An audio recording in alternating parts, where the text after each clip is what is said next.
Hi everybody, today we'll be talking to Hanan Allen, who is the Assistant Director of Wilson Commons Student Activities here at the University of Rochester, and she's going to be talking about her experience in study abroad and in international global education post-undergraduate. So let's get into it.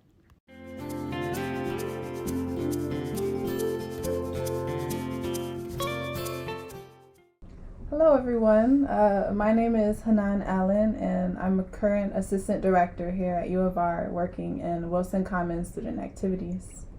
So Hanan, I know you've had, a lot of experiences with an international and global education. How did that kind of start for you, and why do you think you got into a global education? Honestly, I feel like it all started at home. My mom was born and raised in Casablanca, Morocco, and that was like my first introduction to what a multicultural background is like, and just growing up with those values, those principles, and just being introduced to a new side of the world. I feel like honestly gave me the best of both worlds. Growing up here in the US, but like upholding those Moroccan traditional values guiding my life through peace, love, and harmony is what we promote. And just opened up my eyes to know that if my mom could relocate from that side of the world, then the world is my oyster, and I'm empowered and inspired to go out and explore it for myself. How does global education beyond undergrad, how did that kind of start for you? Since I didn't have the chance to study abroad in undergrad, my senior year, my professional development seminar class actually brought up post-grad opportunities, and Peace Corps was one of them. And after being able to do some more research on my own and learn more about the program and what they had to offer, I feel like it was the perfect opportunity for me to just spread my wings, move to a new part of the world that I never would have even thought about before, and just find myself and discover who I am and what I wanted to contribute to society. And with the Peace Corps, you're able to apply up to 3 different countries. My options were Fiji, Costa Rica, and the Philippines. And I shot my shot, and Fiji chose me. And I know most people think of Fiji, they hear Fiji water. That's mainly what it's known for, but it's so much bigger than that. And being able to start my global education there, I feel like really prepared me to understand what cultural diversity is all about. Honing in on my multilingual skills, being able to learn new languages and just connect with people from indigenous roots was really important to me. Living and serving in a country with people who look like me, I feel like really enhanced that value. So what was it like, when you got to Fiji and you're working, with the Peace Corps? What does that entail? What do you do? My first 3 months, we have cross-cultural training. So that entails living with the host family, learning the language. We had language sessions about 4 times a week, 3 hours a day, working with a facilitator, and learning the lay of the land and the culture and the customs, going to the community hall, participating in multiple grog sessions. What is that? Grog is, in the Fijian term, it's called yangona, but it's a root that they grow because agriculture is very big and popular in Fiji. So they grow the root and they grind it up into a powder, and they mix it into water and drink it. So it's basically like a traditional custom that they use to celebrate, bring people together, embrace a community.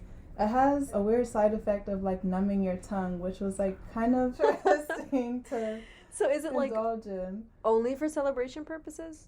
It's mainly used for like birthdays, weddings. That's so graduation, interesting. but people just like to get together for social communities, especially on Fridays, just be one. So that was a great way for us to get acclimated the village community that we were living with as a host family.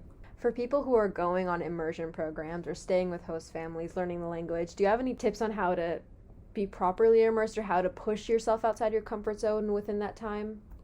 Yeah, honestly, like, don't be afraid to mess up and make mistakes. Like, nobody's perfect. We all learned English from the ground up, even as kids, but just being able to ask those questions and actively practice the language with local native people, I think is really, really good. And honestly, it made me appreciate them more and vice versa. I felt like learning the language and being adamant and just putting myself out there made them respect me more. And honestly made them feel like I'm here to serve, I'm here to be in community, and just wanting to embrace and speak the language that they speak is a great way for everyone to come together and be on the same page. Granted, they also spoke English in Fiji too, which was helpful, but yeah.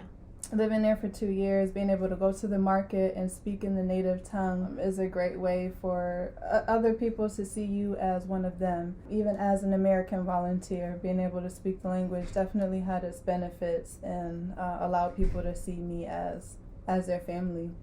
So were you more watching the dances or were you a part of it? No, it definitely was a part of it. I love to dance.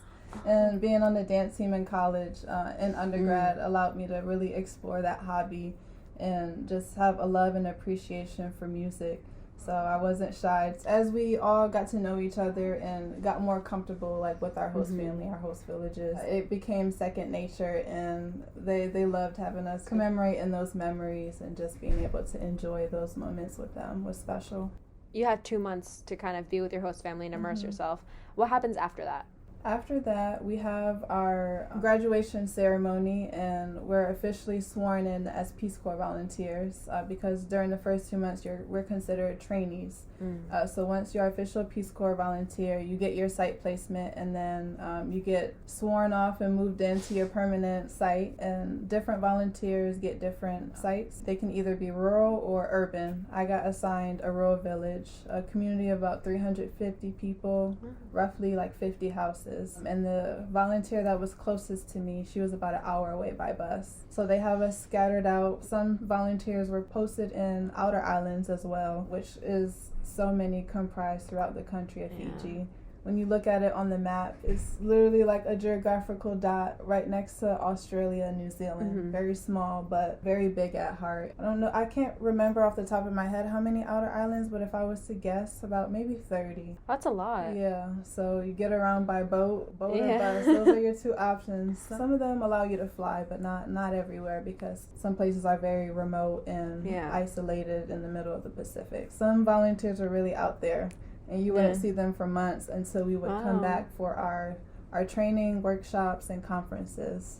You have your ceremony, and what are you actually doing? Like, what is your goal as a Peace Corps volunteer? Well, there's 3 goals for Peace Corps, and a lot of them are promoting world peace and friendship, and being able to train the communities that we're living in, and also learn from them and have it be a cross-cultural exchange. So it's kind of like a holistic movement to really bring both worlds and communities together. Us as American volunteers can learn from you, and they can also learn from us, and just being able to like really embrace that and know that we're all teachable at the end of the day is something that the Peace Corps really upholds. What would you call your community engagement title?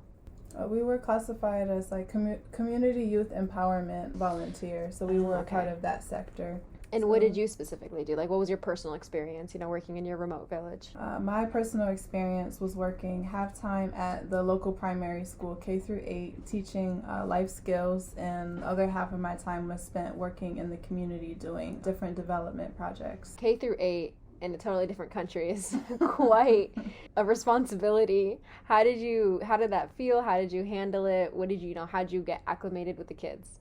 Yeah, honestly, I love the kids. Prior to like serving in the Peace Corps, I worked in daycares, so I had like a good amount of experience, and I have younger cousins, so I'm always around my family. So I just took that experience as another way to bond with kids from an international level, and just being able to work with students and kids who look like me in a Melanesian country, I think was really important and impactful, to be able to have them see someone like me from the U.S., be able to come in and work with them and just empower them to the best of their ability to know that life goes on beyond this village community. They have opportunities to be able to succeed and be someone, and being able to help them in any way capacity that I could, I was more than willing to be on the front lines and support them with that journey. Were there any cross-cultural experiences you had really helped you gain their trust and had a relationship with them? That question actually makes me think about an experience in a moment that I had at the school. Being in a remote village and not having much access to water, electricity, and being very far away from the nearest town, which is about an hour away, it's kind of reminiscing to think about this, but during the time, and still during this time, Fiji practices corporal punishment. And firsthand, I got to witness that. Definitely rubbed me the wrong way, and being able to be a part of that was a hard pill to swallow. But after building rapport with the students, building rapport with the staff members and the teachers there, I was able to actually speak up on that issue and just let them know that, yes, we are in different times and things like this should not be allowed, and students are coming to school to learn and not be abused. How can you expect them to focus on their education when they are sitting in their seats fearful? So that dealing with that experience actually empowered me to have a voice and advocate on their behalf, and allowing me to really show up for them, have them know that I'm here, I have their back, and trying to put an end to that because that was going on for way too long. There were some debates and conflicts in the midst of me speaking up on those issues, but I put all that aside for the betterment of the children, because that's what we're all here for at the end of the day. So those are kind of your bigger responsibilities as a teacher. How did you socially engage with the kids? Was there anything that they were interested about you because you're from America, or did they teach you anything, from their culture in Fiji? Yeah, actually two things that come to mind. Mm-hmm. The first thing, they're big on dancing, and the traditional style of dance is considered a meke. I actually took it upon myself to gather a group of girls and teach them choreography of a mix of Fijian traditional dance mixed with a little bit of island Caribbean dance. And we were able to put both of our cultures together and do a showcase performance at one of the annual events that they did to have award ceremony for the end of the school year. So that was actually really fun and allowed me to bond with the girls in a different way and learn more about what the island dance is like from the Pacific Island version versus the Caribbean islands, which both have very special places in my heart, and really allowed them to feel empowered and to get up and do something that represents who they are and where they come from. Because a lot of girls are definitely shy, get up there and dance and perform in front of their whole community, but just being able to get up there and do it with them, I felt really allowed me to build their trust. And we're here to have fun first and foremost. So that was definitely something that I can think back on and smile about. And when it comes to the classroom, I introduced my students to Jeopardy, and that was a really fun time for them to be able to engage and learn and absorb the materials of what I was teaching them for life skills. Just have them critically think in a way that will allow the information to be retained. So that always became a fun routine to do after each lesson or after each unit that we completed in the curriculum. Did they like it? Were they kind of into it? Yeah, after a certain point, every time I walked in the classroom, because they call me Miss Anna. Anna was my Fijian name. They was Miss Anna, are we playing Jeopardy today? We're playing Jeopardy.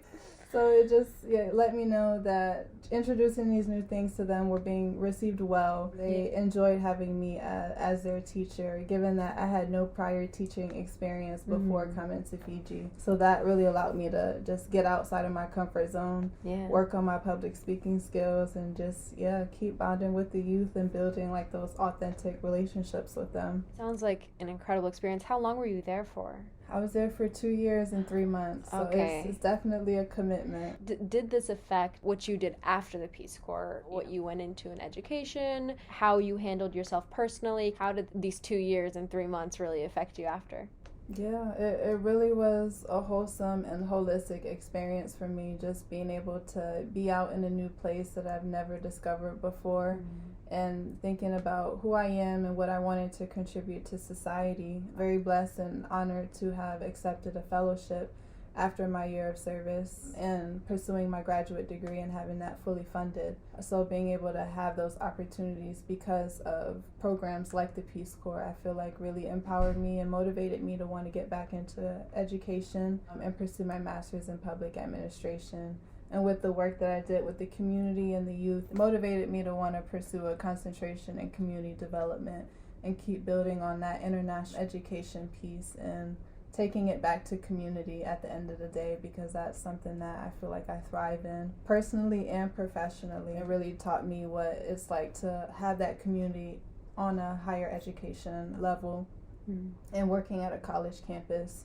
So I feel like as a graduate student, I was able to expand on that, pursue study abroad opportunities, work in residential life, work with civic engagement offices, and also disability awareness. So I'm really making the most of everything that I've done up until that point, and just being able to grow and make connections and really maximize all the opportunities that are available on college campuses. Where did you study abroad for your graduate? For graduate school, I had a chance to do it twice. My first time was 2022 spring.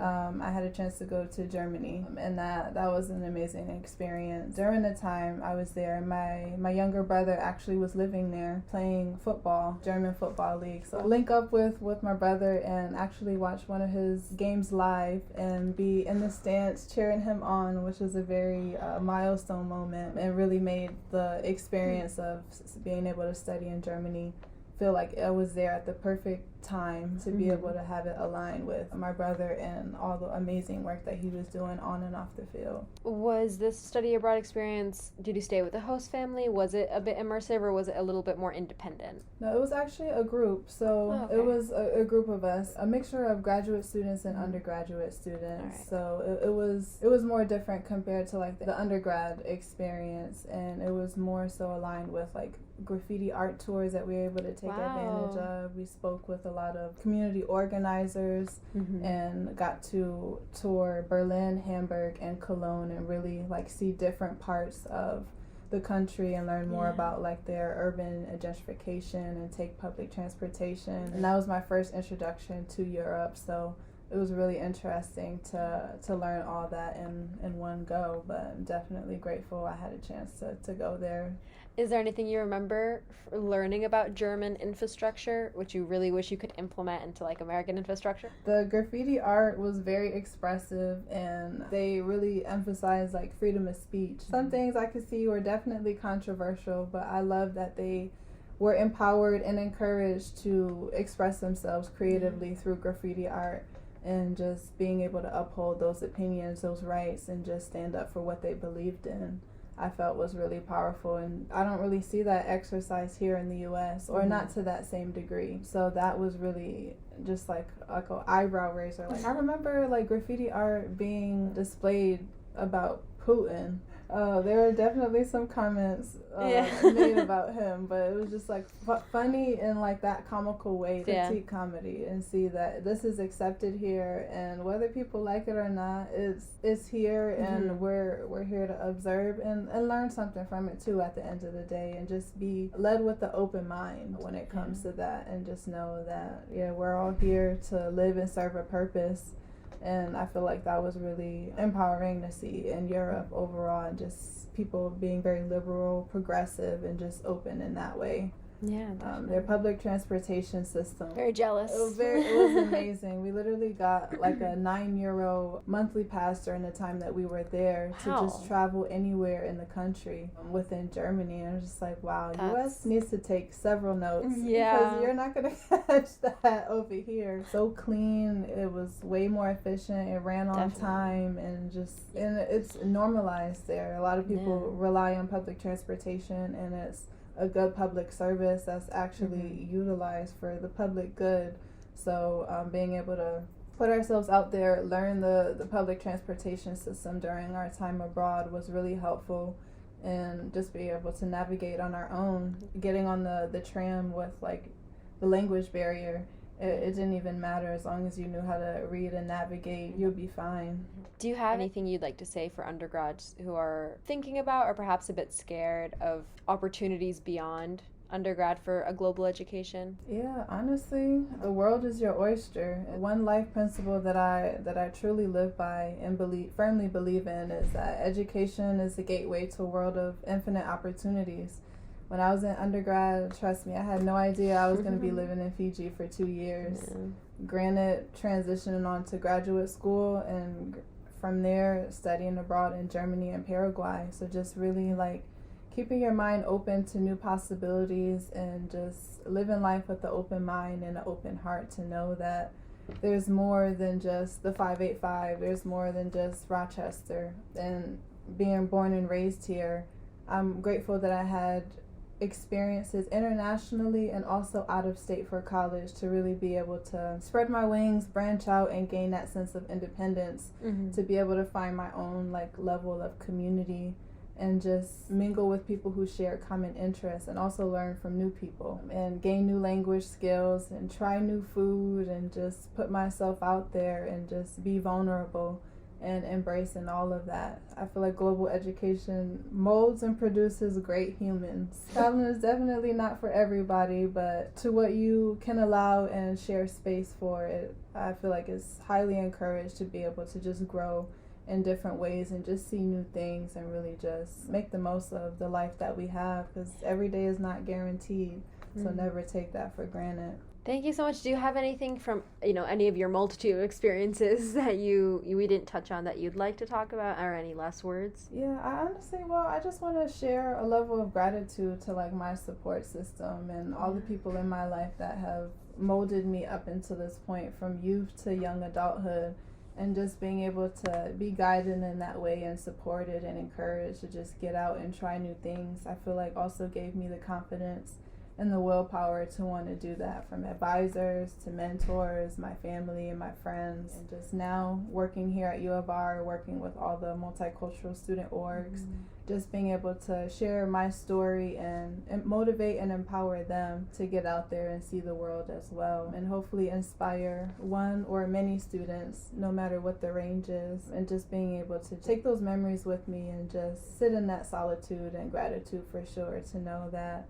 life is what you make of it, and I look forward to making more memories and just becoming the best version of me that I possibly can. Yeah. Thank you so much. It was absolutely amazing hearing about all of your wonderful experiences.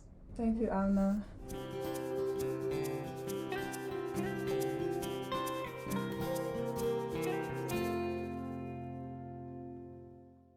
Hi listeners, we'd like to remind you that the opinions expressed by our guests on this podcast do not necessarily reflect the views or opinions of the Center for Education Abroad or the University of Rochester. Our podcast aims to foster dialogue, critical thinking, and exploration of various topics related to education abroad. We encourage listeners to consider multiple viewpoints, engage in respectful discourse, and form their own opinions. Thank you for tuning in and being part of our community.